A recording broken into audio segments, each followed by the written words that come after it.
C'est maintenant qu'il faut le faire. C'est pas demain, c'était pas hier, c'est maintenant. Et en face, c'est Paris-Rhône, c'est pas Valladolid, c'est le Paris Saint-Germain. Il a dit Laurent Blanc, il fait souvent la faute ou pas? C'est une fiotte. C'est une honte. Voilà. Mais c'est sur Sud Radio, grand couillon, évidemment. Les vraies voix du foot, 20h-21h, Philippe David. Bienvenue dans Les vraies voix du foot avec, comme tous les mardis soirs de 20h à 21h sur Sud Radio, ce duo qui rappelle il y a quelques années Papin Cantona, Shevchenko Inzaghi ou encore aujourd'hui, tiens, vous sauriez quel duo? Je dirais Messi-Ronaldo, ça vous va ou pas? Ils sont un peu trop has-been. Alors allez. Pouget-Pires. Ah oui, les pépés, absolument. Là, c'est encore plus ancien. Mais c'est même, c'est notre, alors vous avez reconnu Maxime Senna, qui est la quatrième voix de ce quatuor, on va dire ça comme ça. Salut Guy Carlier, ça va? Bonjour à tous, ça va très bien. En pleine forme. Ah bah oui, je me suis régalé hier devant ma télé. Ah oui, bah en plus on a gagné.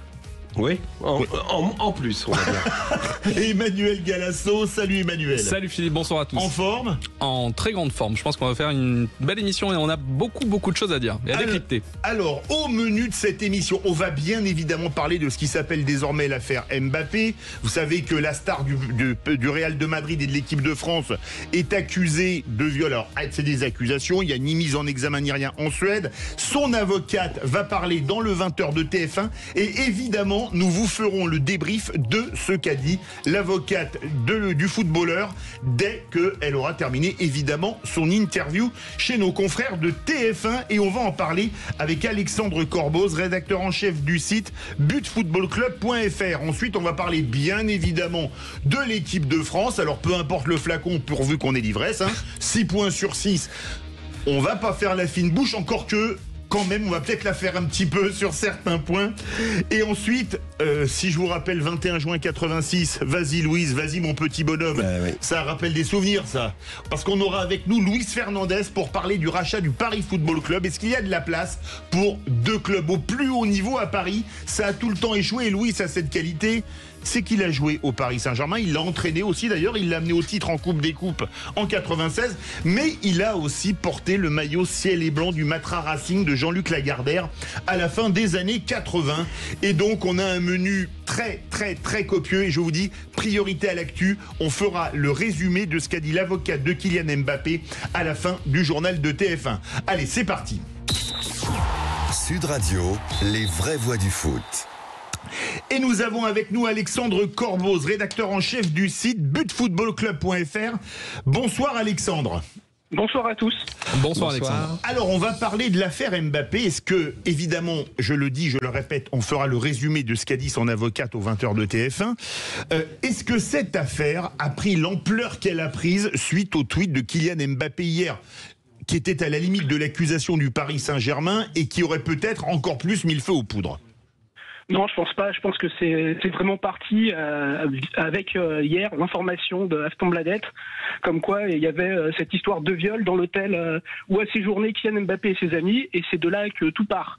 Parce qu'après, évidemment, il y a la réaction de Kylian qui est épidermique et peut-être aussi un peu, enfin même abusive par rapport au PSG. Et puis, mais je pense pas que ça soit lié au PSG la suite. La suite, c'est vraiment l'enquête qui a suivi son cours, avec les accusations à l'encontre de Kylian Mbappé, mais rappelons-le, des accusations qui aujourd'hui ne visent pas encore directement, puisqu'il est, il me semble qu'il est accusé, je ne sais plus exactement le terme, mais c'est accusé modéré. En gros, c'est le plus bas niveau, aujourd'hui d'accusation possible. Voilà. Donc au niveau suédois, donc voilà, il faut encore relativiser, être très prudent dans cette affaire.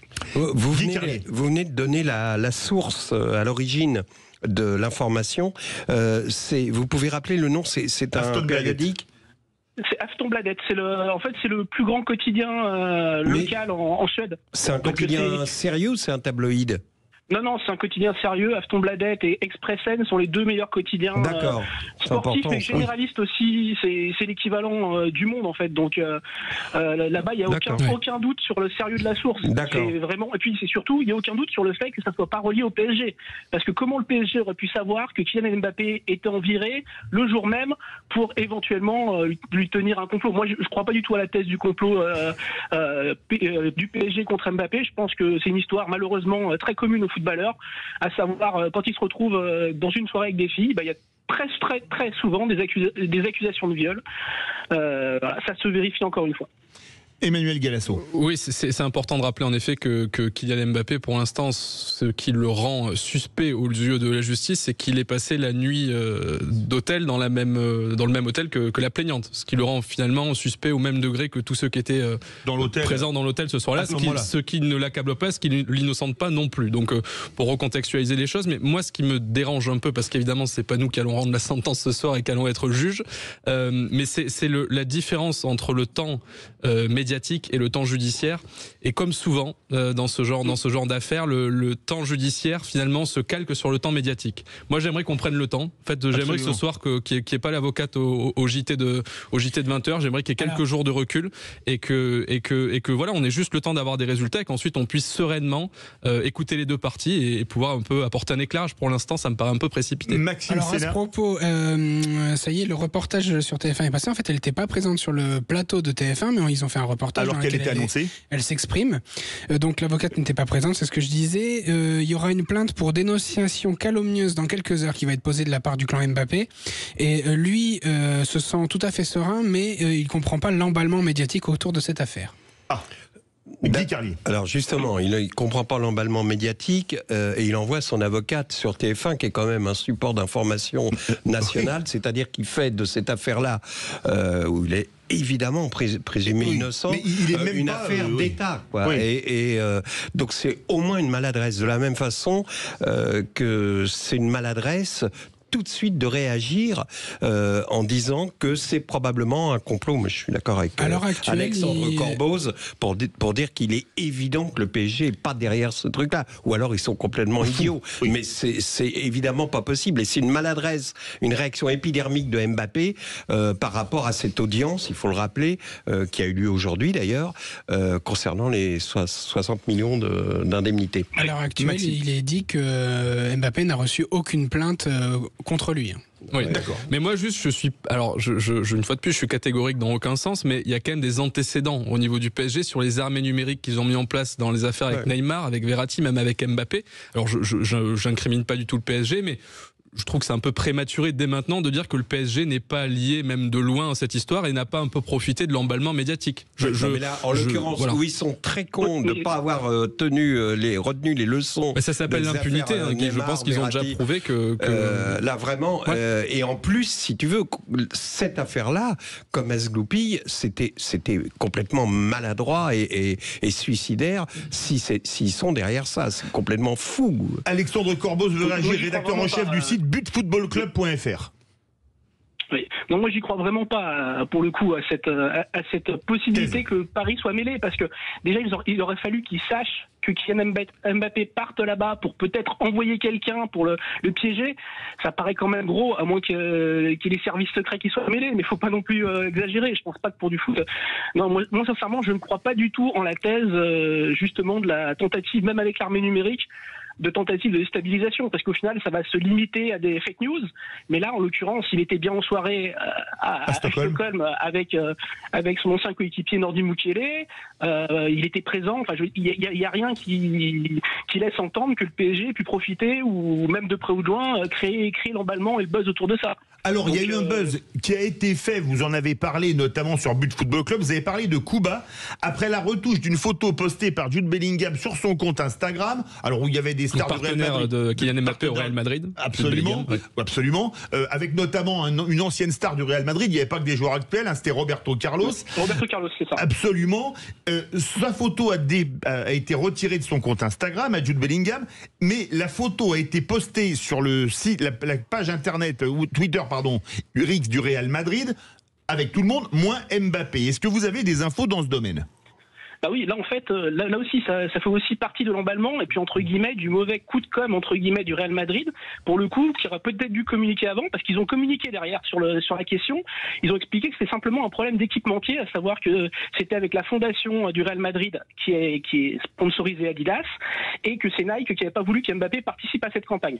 D'autant qu'ils ont, pour confirmer ça, ils ont reposté, ils n'arrêtent pas de poster des photos et des vidéos de Mbappé à l'entraînement cet après-midi. Oui, non mais pour l'instant, le Real défend complètement Mbappé. Après, c'est la politique du Real. Hein.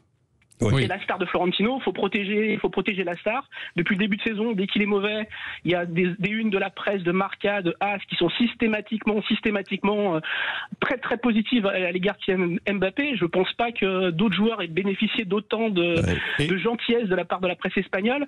Là, c'est télécommandé par Florentino. Là, pour le coup, c'est évident. Et alors, c'est bizarre parce que on est allé voir en préparant l'émission, là, juste avant, les sites de la presse espagnole. Marca, on n'a rien trouvé, qui est quand même une institution en Espagne. Marca, AS, il n'y avait rien de mémoire. La Vanguardia, alors qui est un journal catalan, donc c'est un petit peu différent vu l'antagonisme entre Real Barça, Catalogne, Castille, en parle, mais pas en titre énorme. On a l'impression qu'en Espagne, ça ne prend pas. Alors, on a été voir la Gazzetta dello Sport. Pratiquement rien, qui est un journal, l'ultra leader en Italie. Toute la presse. Oui, j'étais avec lui. On a passé un super moment. J'étais regardé Kicker en Allemagne. Est-ce que tu as regardé Madrid Boum Boum?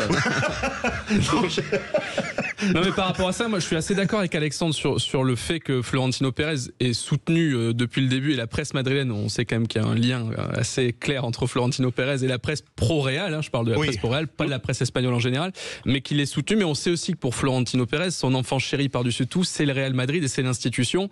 Et au risque où cette affaire salisse un petit peu l'image du Real, c'est pas impensable que Florentino Pérez, dans une réaction, ait tenté un petit peu d'éteindre l'incendie. Ce qui veut pas dire qu'il est des infos, et ce qui veut pas dire qu'il est qui croit ni en la culpabilité, une fois de plus, ni en l'innocence de Kylian Mbappé. Visiblement, il y a eu une réunion de crise hier soir, juste quand l'information est sortie dans la presse suédoise. Au Real. Le Real s'est mis quand même directement sur le dossier et l'a pris très au sérieux. Alexandre, au point de vue de l'enquête, on en est où précisément là? Là, on est vraiment au tout début de l'enquête. Il y a eu la plainte, il y a des documents, des vêtements qui ont été saisis et qui sont en cours d'expertise.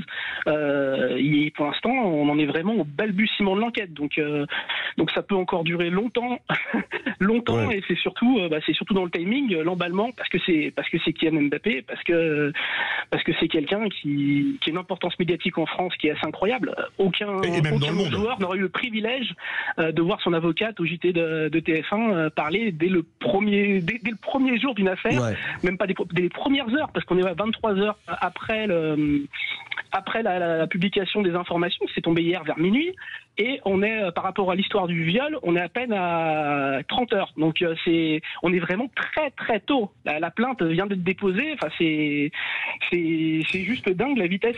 Alexandre, est-ce que Alexandre, t'as pas l'impression finalement qu'Mbappé, qui est une bête médiatique depuis ses 16-17 ans, qui a créé un personnage médiatique, qui s'est servi et très bien servi des médias jusque-là, a finalement créé un peu un monstre qui aujourd'hui se retourne contre lui, et quand sportivement ça va moins bien, et quand il y a des frasques un peu extra-sportives, une fois de plus en tout cas des relayées par les médias, à tort ou à raison, mais est-ce que finalement tu te dis pas qu'à trop vouloir jouer avec les médias et en étant gagnant jusqu'à présent, ça se retourne pas contre lui aujourd'hui?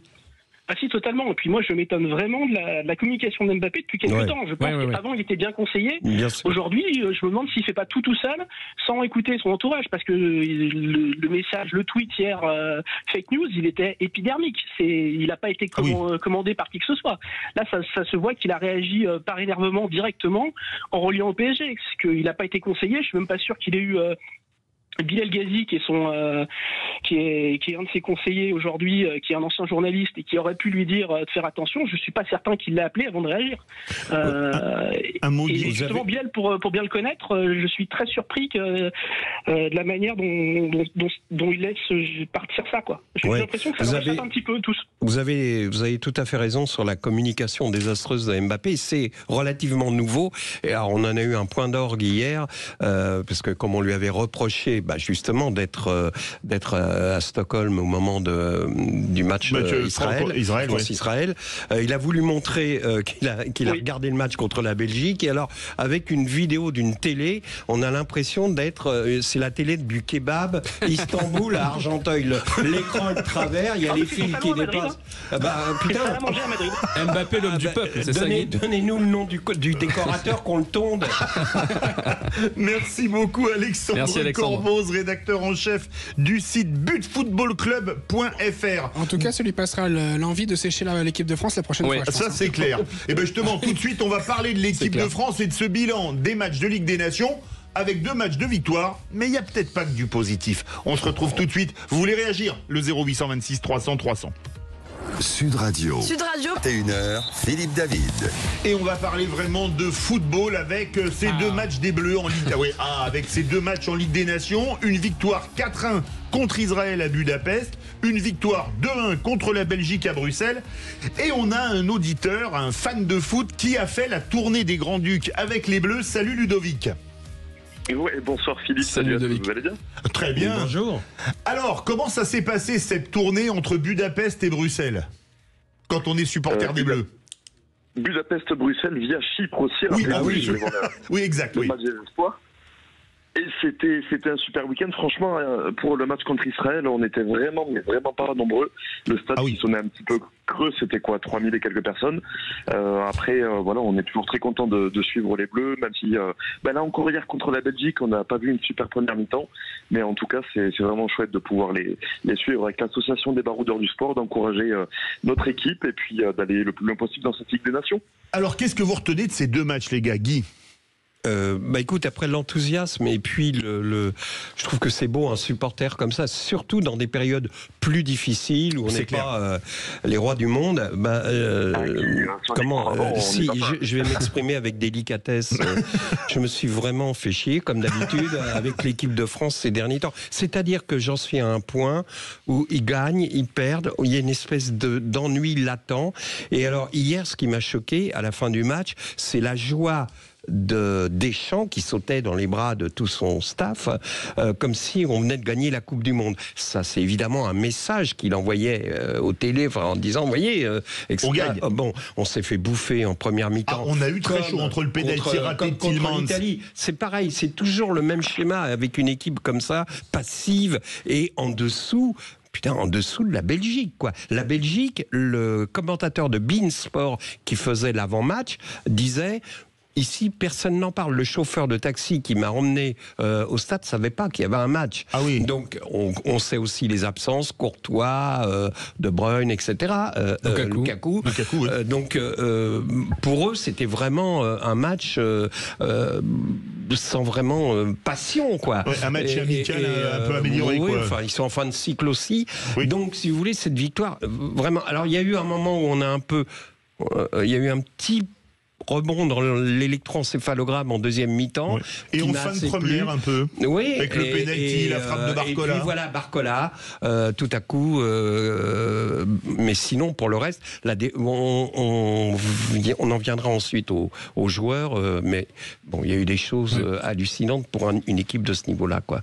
Manu. Alors, difficile de mettre les deux matchs au même niveau, sachant que l'adversité est quand même très différente entre Israël. Même si la Belgique, c'est plus que c'était, comme le disait Guy. Mais l'Israël est tellement en difficulté que bon, c'est pour le coup vraiment. Ils en ont repris 4 hier soir contre l'Italie. Donc en fait, je pense que c'est très dur de tirer quelques conclusions que ce soit du match contre l'Israël et face à la Belgique. On peut trouver un lien quand même entre les deux, c'est la difficulté qu'on a à rentrer dans les matchs. Les deux fois, on a beaucoup de mal à rentrer dans le match. Face à la Belgique, c'est à partir de la demi-heure de jeu, moi, que j'ai vu une amélioration. Oui. Et globalement, ce qui est quand même assez inquiétant, c'est que les matchs s'enchaînent et on se rend compte que dès qu'il y a un tout petit peu d'intensité, un peu de pressing haut et qu'on est embêté dans nos sorties de balles, on n'a aucune solution et on n'arrive pas à régler ce problème-là. Les amis, est-ce que ce qui fait pas peur, c'est que, alors je fais abstraction du match contre Israël, la première demi-heure contre la Belgique avec une équipe efficace en face, on peut être mené 3-0. Entre le pénalty manqué par Tielemans et les 2-3 occasions nettes que se créent les Belges, comment tu l'as vécu dans le stade, Ludovic? Tu penses pas qu'avec une équipe hyper réaliste, à la demi-heure de jeu, on pouvait en avoir 3 ou 4 au fond? Moi, je trouve que c'est Doku, c'est ça, côté belge, qui a été énorme. côté droit. Oui, donc ça veut dire que Digne... Exactement. C'est ce que vous allez dire. Lucas Digne, franchement, sur la première demi-heure, je pense que c'est lui qui représente bien la difficulté qu'a eu la France pour entrer dans le match. Désolé, et Saliba sur le but de Openda, il est quand même aussi, un petit peu, on peut le dire, responsable. Parce que les deux centraux étaient pas au top. Non, il avait gardé son masque probablement. Alors, pour le coup, je suis pas d'accord avec vous. Je suis d'accord avec vous sur la défense centrale et Saliba qui fait un match sur le très compliqué. Déjà, le but, il l'a pour lui. Mais Lucas Digne qui fait une première demi-heure compliquée comme ses coéquipiers, je trouve qu'après, il est dans les meilleurs joueurs. Je trouve que pour moi, Lucas Digne aujourd'hui, peut-être que je m'enflamme, mais c'est une vraie alternative à Théo Hernandez pour moi au poste d'arrière gauche. Parce que je trouve qu'il donne beaucoup plus de garanties défensives que Théo Hernandez. Bah, je sais pas, un type qui est pris 7 fois par un ailier pour un latéral de métier, je trouve que ça signifie quand même qu'il n'est pas au niveau de top international. Il n'est pas soutenu, par son milieu et par Saliba qui est de son côté aussi. C'est un problème il est isolé, de tactique générale, on est d'accord. Et toi, vas-y Ludovic, vas-y. Moi, je suis pas persuadé que, comme vous dites, si on tombe sur une équipe ultra réaliste offensivement sur la première demi-heure qui nous met la tête sous l'eau, on sait très bien que sur les matchs qui sont à plus fort enjeu, on a des joueurs qui sont plus concentrés. Là, on les a pas sentis en dilettante, mais en tout cas, ça va, on gère le match. Bon, on est mené, on sait que là, en plus contre la Belgique, on est toujours devant, mais je suis pas sûr que les joueurs spécifiquement aient peur sur même d'autres rencontres. On les sent qu'ils sont dans la gestion et qu'ils élèvent le niveau de jeu quand les équipes en fait. Mais c'est indigne de l'équipe de France, c'est indigne du maillot national. T'es supporter de l'équipe de France, ça doit te faire mal au cœur de voir que sur certains matchs ils s'investissent pas. Ils devraient avoir la rage à chaque fois. Dernière chose aussi, pour en revenir, est-ce que ça te gêne pas qu'on soit passé d'une animation offensive avec des joueurs créatifs, des Pogba puis des Griezmann, à un Guendouzi qui a fait un bon match par ailleurs, mais qui n'est pas un numéro 10. Donc je veux dire qu'on se retrouve avec Guendouzi dans ce rôle-là, ça signifie aussi quelque chose, non? Après Nkunku contre Israël, pour poste, grosso modo, Ludovic. Sauf que oui, aujourd'hui, après, peut-être que les joueurs, on les a pas, mais c'est pas parce qu'il y avait aussi Griezmann que le jeu de l'équipe de France était aussi plus alléchant. C'est la manière dont ils sont utilisés. Donc aujourd'hui, c'est peut-être plus de l'opérationnel, effectivement. Mais en tout cas, j'ai l'impression que hier, pour le match contre la Belgique, il y avait un manque au milieu, et c'est peut-être pour ça qu'on s'était fait autant bouffer sur la première mi-temps. Et tu penses pas, excuse-moi, je voudrais pas être bouffeur de micro, juste pour revenir sur la défense centrale, est-ce que tu penses pas qu'il y a une forme de suffisance? Moi j'ai trouvé que Saliba, Konaté sont mais regarde ce que je fais à Arsenal, machin, il y a une forme de suffisance qui leur fait perdre le 10e de seconde, tu vois, sur l'attaquant adverse, sur le gars qui a la rage. Tu sens ça ou pas? Je sais pas, on sent qu'il y a un petit temps de retard. Après, est-ce que c'est un manque d'implication ou quoi? Je n'ose même pas le voir, quoi. Emmanuel Galasso. Je pense que là, on a quand même un souci, c'est que on joue avec 3 milieux qui sont des numéros 6. Donc en fait, on joue toujours avec des récupérateurs, mais pas des créateurs. On joue avec 7 joueurs défensifs, les 4 défenseurs et les 3 milieux. Et aujourd'hui, j'ai l'impression que dans l'approche que Deschamps a des matchs, c'est qu'il prend les matchs les uns après les autres, c'est-à-dire qu'il réfléchit en Ligue des Nations comme il réfléchirait en Coupe d'Europe ou en Coupe du Monde, c'est-à-dire qu'il prend match après match. Et aujourd'hui, la question qu'on peut se poser, quel est l'objectif? Est-ce que c'est la Ligue des Nations qui se termine en mars, ou est-ce que c'est la perspective de la Coupe du Monde 2026, où on peut se dire, dès maintenant, il faut peut-être qu'on tente des schémas, qu'on tente des coups, qu'on tente des choses dans la perspective de cette Coupe du Monde 2026. Et j'ai l'impression que Didier Deschamps nous répond à chaque match. Il considère qu'il faut prendre les matchs les uns après les autres et les gagner, et il ne voit pas plus loin que ça. Après, la Ligue des Nations, c'est une compétition à part entière aussi. Ah oui. Et on a été content de la gagner. D'accord, Max, mais tu peux pas mettre ça. Ah si, moi quand on avait battu l'Espagne à San Siro, j'étais quand même content, non? C'est personnel, donc moi je trouve que c'est une compétition en carton. Dans la tête de Deschamps, ça reste une compétition. Ah oui, mais ça explique la joie du staff après le match aussi. Non mais Max, je te prends le pari qu'en mars, quand la Ligue des Nations se terminera et qu'on passera sur les matchs de préparation, enfin les plus d'un an qui nous amènent jusqu'à la Coupe du Monde 2026, chaque match seront les mêmes que ceux-là. Ça, je te l'annonce. Ça, je dis pas le contraire. Il y aura pas. Mais donc mais quand même différent. Il n'y a pas l'excuse de la compétitivité quand tu es en amical. Connaissant Deschamps, il va pas faire de test maintenant alors que c'est une compétition officielle. Mais oui, mais c'est quoi l'objectif? C'est la Ligue des Nations. Pour moi, je comprends même pas qu'il y ait de débat là-dessus. Demande aux gens dans la rue le classement de l'équipe de France. Max, il n'y a pas de mentalité des champs à partir du moment. C'est sûr qu'il y a deux compétitions qui comptent pour les gens, c'est le Mondial et l'Euro. Dernière question pour une réponse rapide. Ludovic, t'es tellement fan des Bleus pour aller à Chypre, pour aller à Budapest. Si demain ils vont jouer au Liechtenstein, un match où il fait -10, t'y vas aussi? Bien sûr, les îles Féroé et tout. Le Liechtenstein, c'est à côté, il trouve que le nom fait exotique. Non, mais c'est le match inintéressant, c'est comme quand tu... Je sais pas. Comme quand tu vas jouer Saint-Marin, quoi.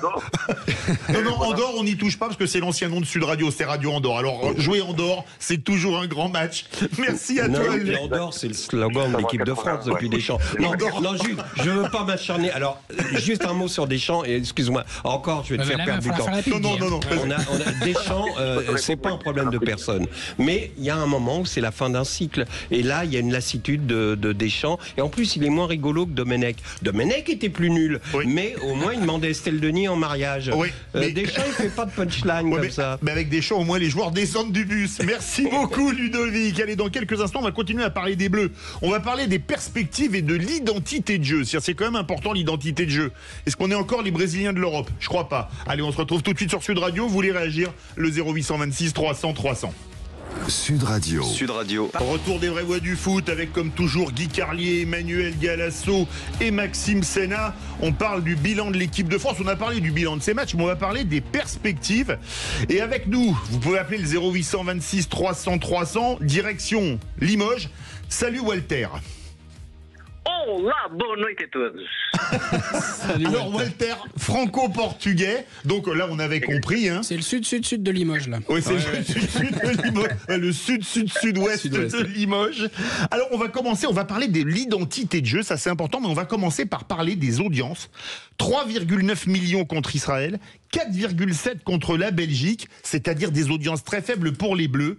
Est-ce que pour toi, Walter, cette désaffection, c'est uniquement dû au style de jeu qui n'est pas le plus sexy qui existe de l'équipe de France en version Deschamps?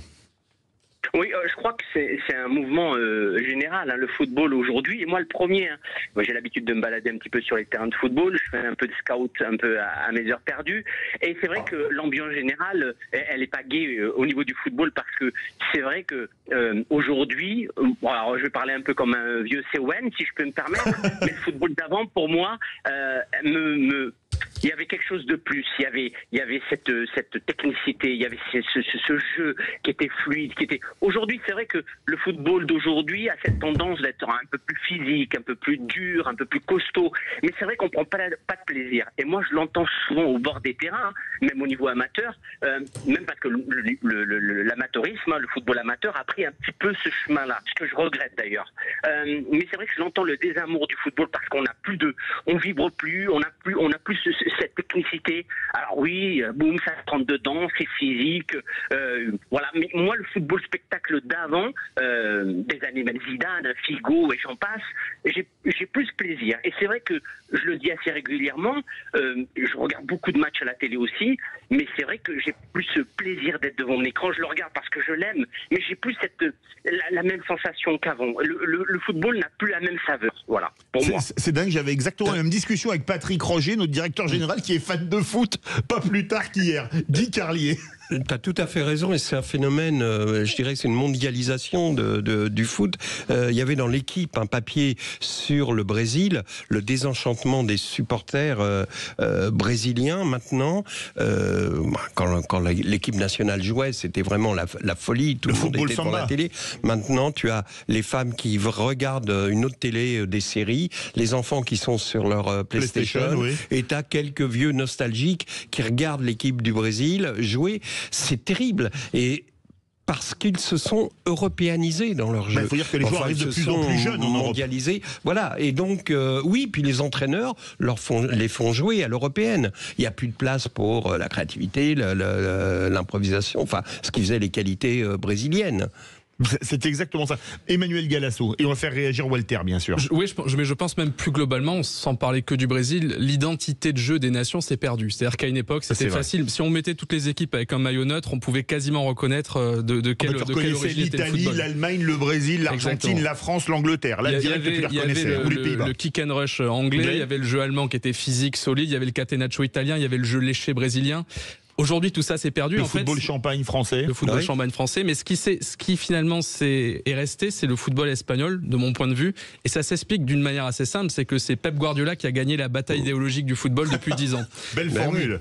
Et aujourd'hui, qu'est-ce qu'on voit? Une équipe comme Manchester City, comme le Bayern, comme le Barça et même comme Brest joue de la même manière, ou essaie de jouer de la même manière, influencé par Guardiola, qui est à la fois le fils de Johan Cruyff et du football espagnol. Donc quelque part, le seul football national qui a su maintenir son identité, c'est le football espagnol, et ça s'explique par Pep Guardiola. Alors, Walter, toi qui es franco-portugais, me dis pas que tu as une crise urticaire quand Emmanuel Galasso dit que la dernière équipe qui a une identité en Europe, c'est l'Espagne, qui est un des grands rivaux du Portugal, c'est le seul pays frontalier du Portugal. Et qu'est-ce que tu penses de l'approche de Guy, qui a parlé de Seleção? Alors, et déjà, est-ce que la Seleção portoise, la vraie, c'est le Brésil ou le Portugal?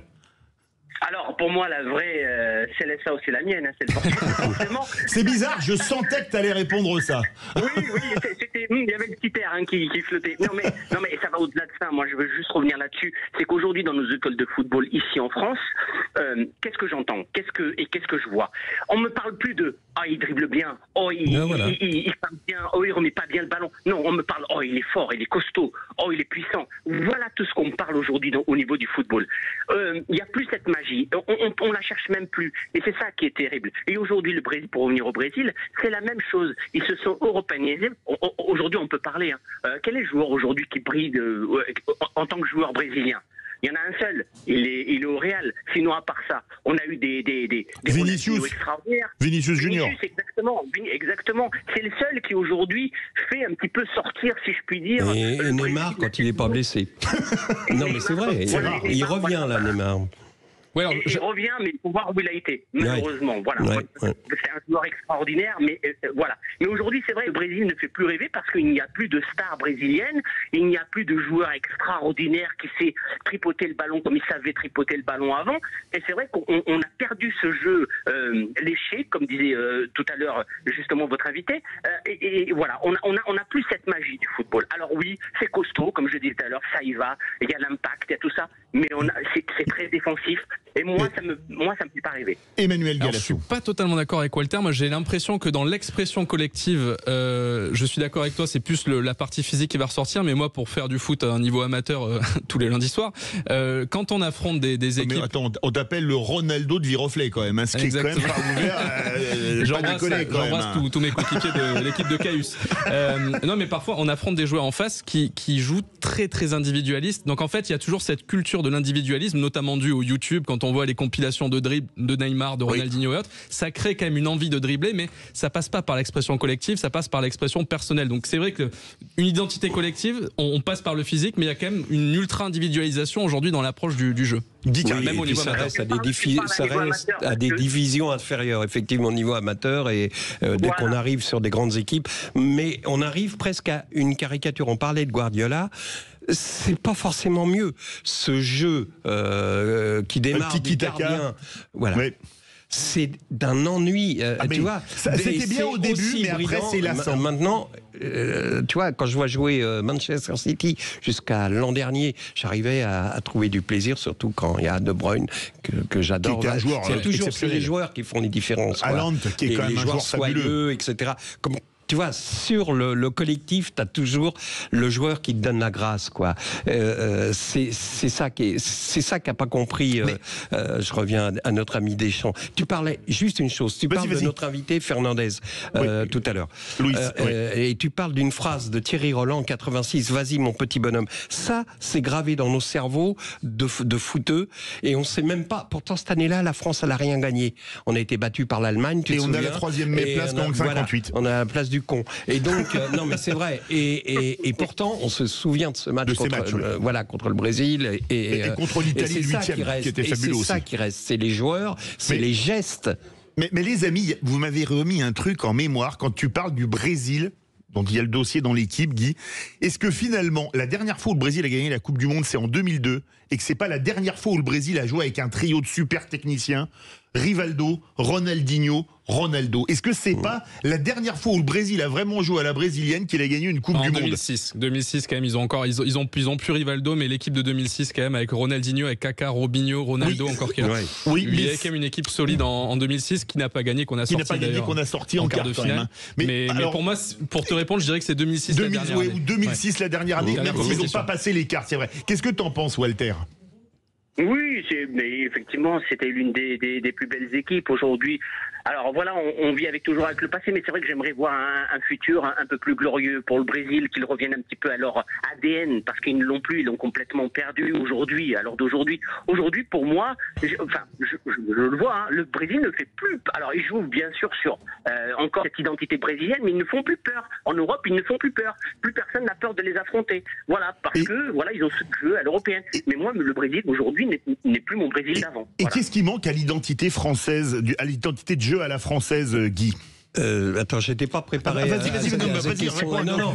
Ce qui manque à l'identité de jeu, d'abord, c'est il y a toujours un leader. Il y a toujours, dans les grandes équipes, il y a toujours un Platini, un Zidane, etc. Sur celles qui sont vraiment au toit du monde.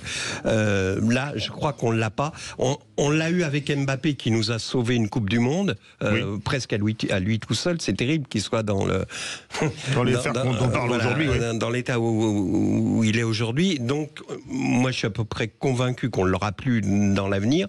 Donc, il manque, chaque génération, en général, a un grand joueur. Quand on ne l'a pas, ça a été le cas de 94 quand on n'est pas allé aux États-Unis. On va pas aux États-Unis, quoi. Voilà. Et donc là, avec Griezmann, on aurait pu l'avoir. On aurait pu l'avoir avec Griezmann. Si on lui avait fait un peu plus confiance et qu'on lui avait donné un peu plus de responsabilité. Qui aurait pu durer encore un an ou deux de plus, Griezmann. Oui, mais tu nous écoutes pas, on a fait ce débat la semaine dernière, nos auditeurs vont être lassés. C'est mauvais pour toi, ça, ce qui vient de se passer. Hein. Un mot de la fin, Emmanuel? Oui, pour l'identité, pour répondre à la question, je pense que ça commence dès la formation. Chez les jeunes, c'est bien du niveau amateur déjà, c'est chez les catégories jeunes de l'équipe de France et dans les clubs dans les clubs pro et dans les centres de formation. C'est inculquer une expression collective, c'est inclure un individu au sein d'une philosophie de jeu globale, et c'est sûr que ça se fait sur 10, 15, 20, 20 ans pour marquer des générations. Le mot de la fin? Juste, tu vois, au Portugal, il y a une génération de joueurs là qui sont vraiment de haut niveau et très prometteurs. On en a un au PSG. Moi, j'aime beaucoup regarder le jeu à la portugaise. Le jeu à la portugaise. Toujours très forte en équipe de jeunes. Merci beaucoup, Walter de Limoges. Walter. Muito obrigado. Merci, Walter. Até a próxima. Allez, pour finir dans la langue dans la langue de Pelé, c'est bien quand même, non, pour parler de football. Hein. Allez, tout de suite. Tu cherches un auteur littéraire, mais t'as pas trouvé, hein? Si, t'en veux un, Camões. C'est l'équivalent de Molière dans la langue portugaise. Il peut dire ce qu'il veut, de toute façon. On n'ira pas vérifier. Allez, tout de suite. Da Silva aussi. C'est ça, absolument. Tout de suite, on va retrouver Luis Fernandez. Est-ce qu'il y a de la place pour deux grands clubs à Paris avec le rachat du Paris Football Club? Vous voulez réagir? Le 0826 300 300. On se retrouve tout de suite sur Sud Radio. Sud Radio, votre attention. Les vraies voix du foot avec Guy Carlier, Emmanuel Galasso, Maxime Senna. Et là, on a vraiment un immense bonheur parce qu'on a avec nous un homme du carré magique. Bonsoir, Luis Fernandez. Bonsoir, messieurs. Bonsoir, Luis Fernandez. Bonsoir. Alors, Luis, on se souvient de ce fameux tir au but, mais on va pas parler de ça, même si on parlait du Brésil. Il y a quand même une chose, c'est le rachat du Paris Football Club par la famille Arnaud et Red Bull.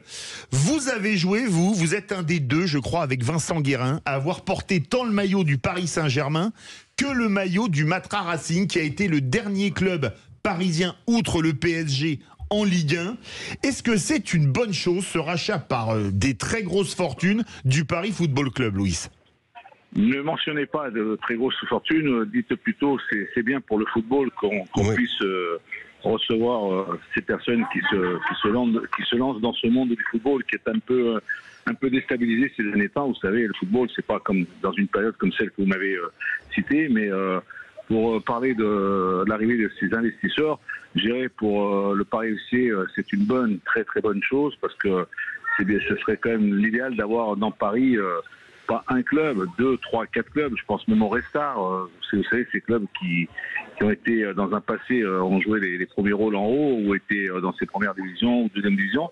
Et là, je pense que l'arrivée du Paris FC avec les nouveaux investisseurs, c'est une bonne chose, une très très bonne chose, hein, ça c'est sûr et certain. Emmanuel Galasso. Pour parler un petit peu des investisseurs, donc a priori Bernard Arnault aurait 55% en départ, 15% d'écart. J'ai dit la famille Arnault, pardon, Bernard Arnault aurait 55% en départ, 15% départ pour Red Bull et 30% départ pour Pierre Ferracci qui resterait jusqu'en 2027 à la présidence du club, qui est le président aujourd'hui et qui assurerait la transition jusqu'à 2027. Et c'est intéressant parce que la relation entre la famille Arnault et Red Bull vient de la Formule 1, donc il y a une vraie relation de confiance et c'est aussi une manière de mettre un pied dans le foot avec Red Bull qui a déjà 3 clubs, Salzbourg, Leipzig et New York, et qui a une vraie expertise dedans. Louis, est-ce que pour vous c'est le mariage parfait entre un investisseur français, ça fait plaisir d'en avoir, et une marque qui a déjà fait ses preuves dans le milieu du foot?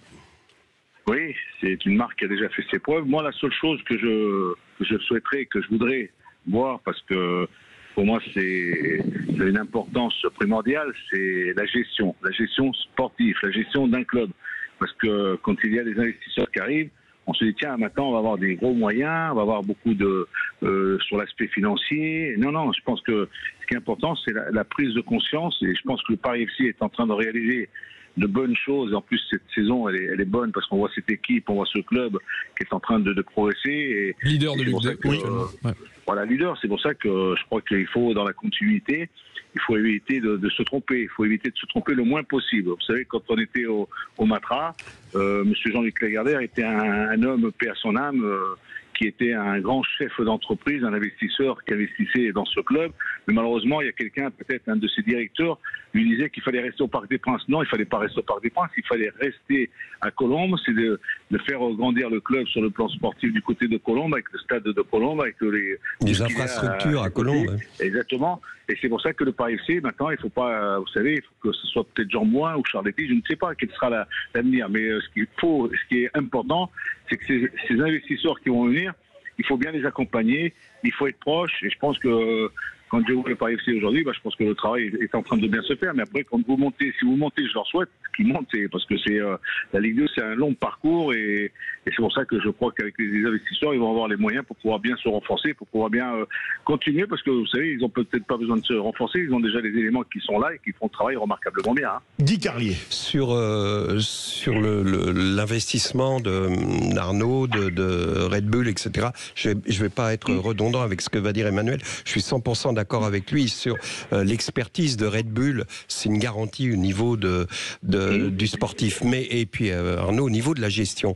Et vous avez raison, pour revenir sur ce qu'a dit Louis, sur la gestion, je dirais, intellectuelle et sentimentale aussi, c'est une erreur incroyable d'aller au parc.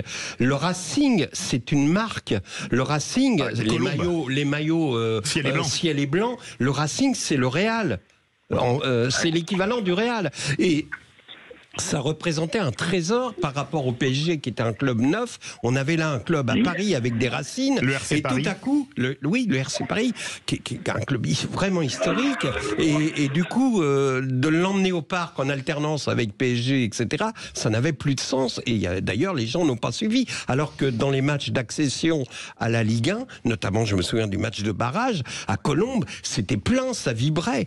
C'était de la même façon que le Red Star peut devenir un club ouvrier de la périphérie nord, ce qu'on appelait la banlieue rouge, c'est ça, mais qui peut être le club des cités, pourquoi pas. Le Paris FC doit trouver son identité maintenant. Louis Fernandez.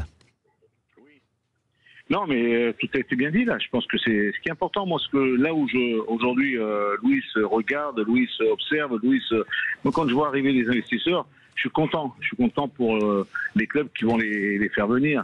Mais il faut pas mentir. Faut faire des choses très professionnellement bien. C'est-à-dire que pour moi, il n'y a pas que la gestion sportive, mais ensuite il y a aussi une gestion administrative. Il y a aussi des jeunes, il y a une formation qu'il faut encore et plus que jamais s'en occuper et regarder. Vous savez, le bassin parisien, c'est quand même on va dire, c'est vraiment là où il y a vraiment la région, un réservoir extraordinaire, fabuleux. C'est pour ça qu'il faut mettre en place une bonne politique, et je pense que le Paris Football Club va encore grandir parce que ils ont un investisseur qui va encore venir, 2 investisseurs, 3 investisseurs, ils vont être là, et je pense que ça ne peut que contribuer. Mais attention, faut éviter de commettre le moins d'erreurs possible. Il faut être le plus, on va dire, le plus efficace possible. Et vous savez, ce qui donne à un club, regardez, vous prenez l'exemple du Real de Madrid, c'est l'institution. Vous savez, quand il y a une institution aussi belle, aussi bien armée, aussi bien je connais, parce que j'ai même travaillé à l'Athletic de Bilbao, et c'était de même, c'était pareil.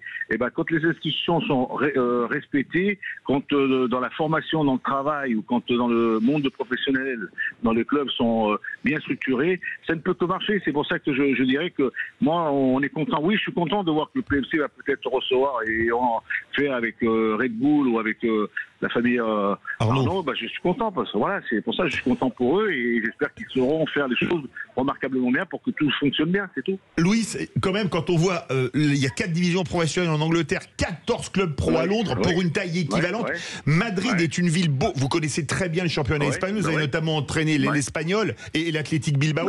Comment expliquer que dans une ville comme Madrid ou une agglo comme Madrid qui est beaucoup plus petite, il y a quand même 4 clubs pro entre le Real, l'Atlético, le Rayo Vallecano, Getafe, qu'à Barcelone qui est beaucoup plus petit. Il y a 2 clubs pro, l'Espagnol et le Barça. Il y en a 2 à Séville. Il y en a 2 à Valence. Girona, oui, qui a quelques kilomètres, oui. Girona, mais même à Bilbao, c'est le Pays Basque, vous en avez 5 qui sont en première division. Il y a Saint-Sébastien, il y a Osasuna. Si en Angleterre vous en avez autant dans une capitale, c'est que la gestion de ces clubs, elle fonctionne bien, ça travaille bien. On fait avec les moyens que l'on a. On ne fait pas avec les moyens que l'on n'a pas. Et c'est vrai que des fois, on le sent, on le voit. En France, quand vous avez un club comme Bordeaux, un club comme Saint-Etienne, la saison dernière, ils étaient en 2e division. Ils sont remontés. Moi, j'en étais content parce que Saint-Etienne, c'est quand même un club qui est quand même dans un passé mythique. Et vous prenez Bordeaux aujourd'hui, vous voyez dans quelle situation Bordeaux est-il aujourd'hui. Mais c'est lamentable, c'est scandaleux, on ne peut pas tolérer, on ne peut pas accepter. Ce qui s'est passé à Bordeaux, c'est pas un président qui arrive, qui a déjà fait à Lille ou qui a fait dans des clubs je ne sais pas où en Belgique. Non, on ne peut pas tolérer ça. Il faut que les dirigeants sachent aussi regarder aussi le fonctionnement des clubs. Et alors, vous me donnez tous ces exemples-là. J'espère qu'à Paris, on va renaître le Paris FC, voir le Paris Saint-Germain, voir le Restart. Voilà, même s'il y en a un 4e, avec plaisir, on est preneur parce qu'il y a de la place, parce qu'il y avait tous ces jeunes qu'il y a dans cette formation, dans tout ce secteur qui est le secteur parisien, il y a de quoi faire pour faire des grands clubs dans la région parisienne. Donc, Louis, il y a eu un mouvement général qui est très positif. Ça a été favorablement accueilli. Il manque juste une chose là-dedans, dans tout ce que vous venez de dire. Vous avez juste oublié une chose, c'est que fait Luis Fernandez. Il a sa place dans cette nouvelle structure. Et est-ce qu'il en a envie? Moi, j'ai toujours l'envie de travailler pas comme un entraîneur, mais plutôt comme un coordinateur sportif. J'ai toujours envie d'être un conseiller. Voilà, le message est lancé. D'être dans un club pour aider, pour apporter mon expérience, parce que je pense qu'il y a encore des choses à... Et votre passion. Et la passion qui est toujours intime et toujours aussi présente en moi. Voilà. Emmanuel Galasso. Oui, Louis, on parlait de l'investissement. A priori, on partirait sur 100 millions d'euros d'investissement dès le début. C'est Antoine Arnaud qui serait à la présidence du club. Antoine Arnaud, il faut le préciser, grand ami de Nasser El Khelaifi.